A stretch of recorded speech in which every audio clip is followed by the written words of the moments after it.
Donald Trump just wrapped up a disastrous event in Ohio. I showed you earlier him struggling to get down the steps with that umbrella that he didn't know how to use. So one of the events he was there for in Ohio, he's calling the Patriot Games, like the Hunger Games, and he's having these high school and younger kids play sports in front of him or compete in front of him. He was being very creepy with the girls. He was like dancing in front of them. You can see right there. He was caught over here by cameras, kind of looking very creepily at one of the little girls who was in front of him, who was competing. I mean, zoom in right here. Some real odd behavior by him as he kind of stood in this crowd surrounded mostly by young girls. I don't know which parents would be okay with this, but that's a whole other story right there. Donald Trump was sitting with Pat McAfee of ESPN. As you know, ESPN's taken sadly, a very far right turn, but McAfee's there with Donald Trump at these so-called Patriot Games. I see one or two males around him, but mostly being surrounded by young girls there. And again, we should not forget that one of the reasons Donald Trump brought us into this catastrophic war in Iran was his regime's cover-up of child sex trafficking rings. So the idea that they're doing a Patriot Games with young girls and young boys is also deeply disturbing as well. Here's Trump leaving, very creepy. Look at his face, making weird hand gestures right over there. And then state regime media, Fox, while Trump was there. I mean, that event in Ohio, the Patriot Games, as they're calling it, they need to edit it. So they're not showing it live, which is a major red flag. But again, just look through some of these photos, some real creep dancing with the girls, some real disgusting stuff. So apparently they're going to be editing this, and they're going to be editing a lot of stuff out. So state regime media, which calls itself Fox, while that event was going on in Ohio, they were trying to kick into high gear and justify Donald Trump hiding in a catering container in Turkey to sneak out of the old Air Force One while using the press as a decoy. And so I kid you not, just think about the scene. Trump being creepy with the little girls and boys in Ohio. I mean, you saw the photos there. We know the story about him terrified of Iran. And now you have Fox saying, oh, Donald Trump's just like Taylor Swift. She sneaks out of popcorn carts during her concerts. She sneaks out. She's not the commander in chief. She's doing a concert. What are you talking about? Donald Trump is the commander in chief of what should be the most powerful military in the history of the world. And he was sneaking out in Turkish catering containers. Play this clip. To ensure the president's safety. It reminds me a little bit of Taylor Swift in the middle of the Eras tour when she was going to the Chiefs game. Do you remember when they were sneaking her out in the popcorn cart?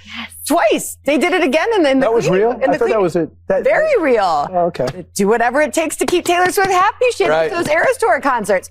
But nonetheless, the media outrage is crazy on this. Do what you got to do to keep the president safe. And they kept on saying, I mean, how pathetic is this? Then state regime media, they were saying, oh, you know, it's laughable that medias think that they have some sort of expectation that they should be knowing more about what's going on. I mean, what are you even talking about? It's just cowardly. It's pathetic.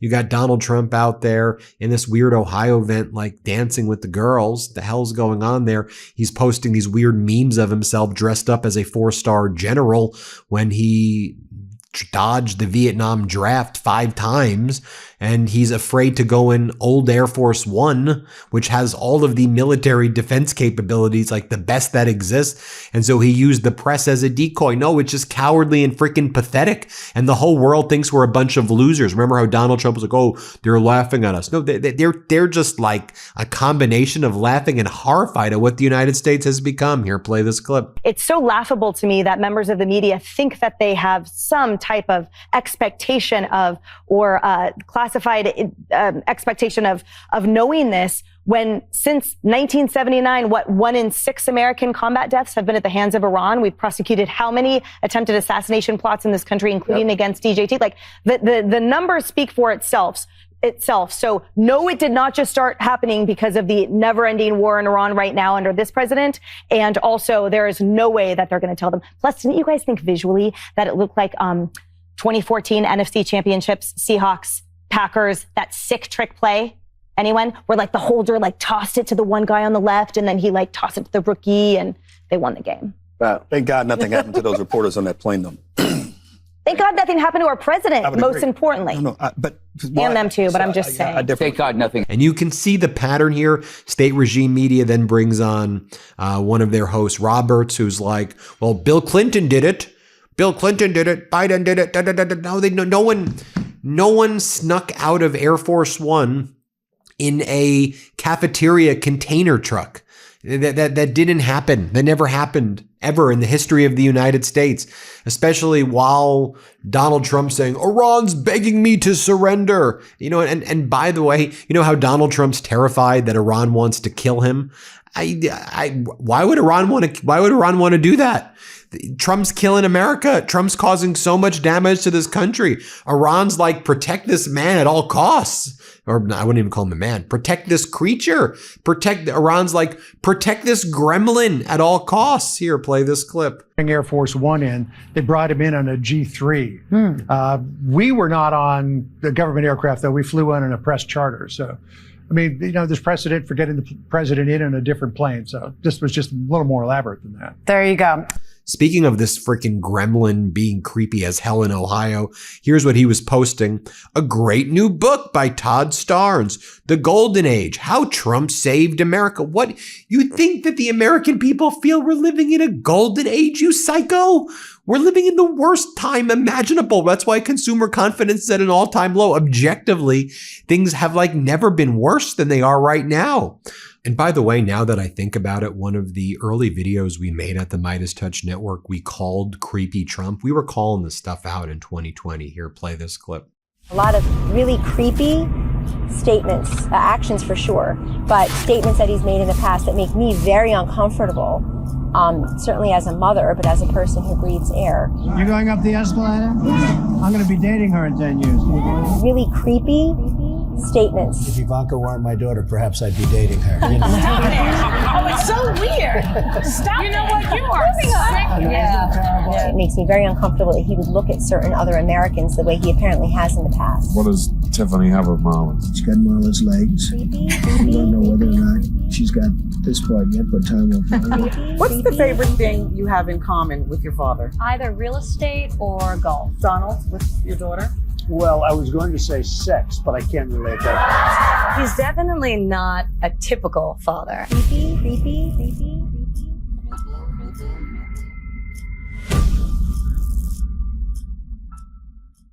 And here's some video footage that MeidasTouch unearthed.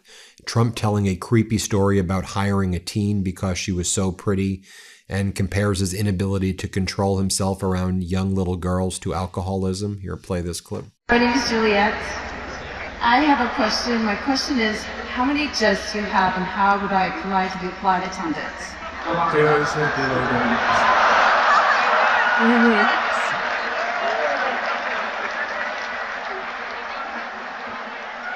I think she's hired.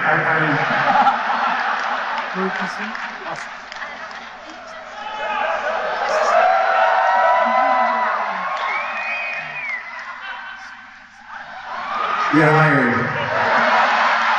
Now, I had a case. It was very interesting. A beautiful girl who was 17 or 18 applied to be a waitress. She's so beautiful. She's like a world-class beauty, like the young lady who just asked a question about the actress. She's so beautiful. And my people came, she said, "But Mr. Trump, she has no experience." So I interviewed her anyway, because she was so pretty. And I said, "Let me ask you, do you have any experience?" She goes, "No, sir." I said, "When can you start?" You can work at my place anytime. Yeah.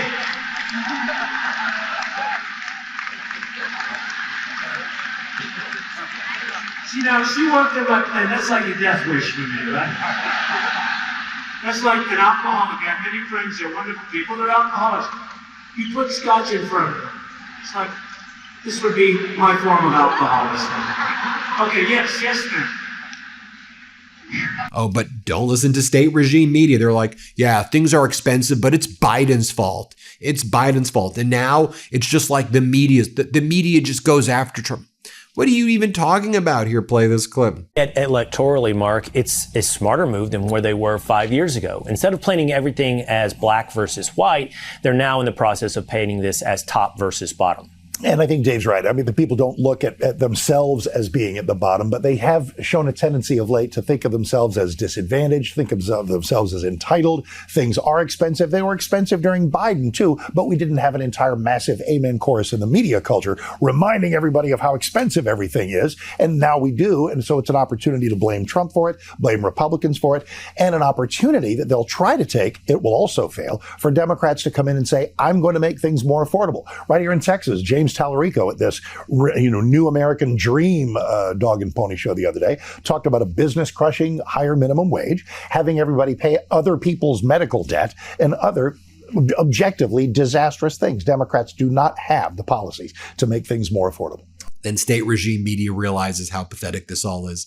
And then so Brian Kilmeade's like, but I predict that Donald Trump is going to launch the war against Iran again in full force. And he's going to finish him off before Labor Day. He's going to finish him off before Labor Day? What the hell are you talking about, you sicko? Here, play this clip. I made his monologue, if I could just preview that. So that was good to know.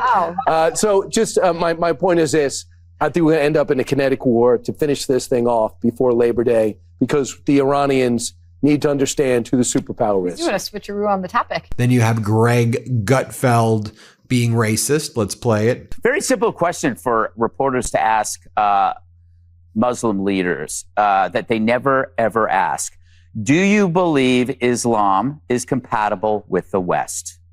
Can you honestly answer that question without caveats or bringing up the phrase Islamophobia? And as I've said before, everyone makes fun of Christianity, but there's no Christianophobia. There is no word for that. I can't even pronounce it. Just simply ask, do you believe Islam is compatible with the West? Right. Then watch how they answer. All right. You have Will Cain being racist and weird and saying, Hassan Piker is a man whore or something. Dude, what are you even talking about? I mean, this is state regime. These are deranged humans. Man whore, what are you even talking about? The American people are struggling right now, living paycheck to paycheck if they're lucky enough to get a paycheck, suffering right now as Donald Trump just screws their lives. And people feel like, what the hell is even going on here? What is this mess? WTF? Here, play this clip. Around South Beach. On the job, he met the first woman he had sex with. Okay, we get it. We'd all be better off if Piker stayed content running his way through South Beach.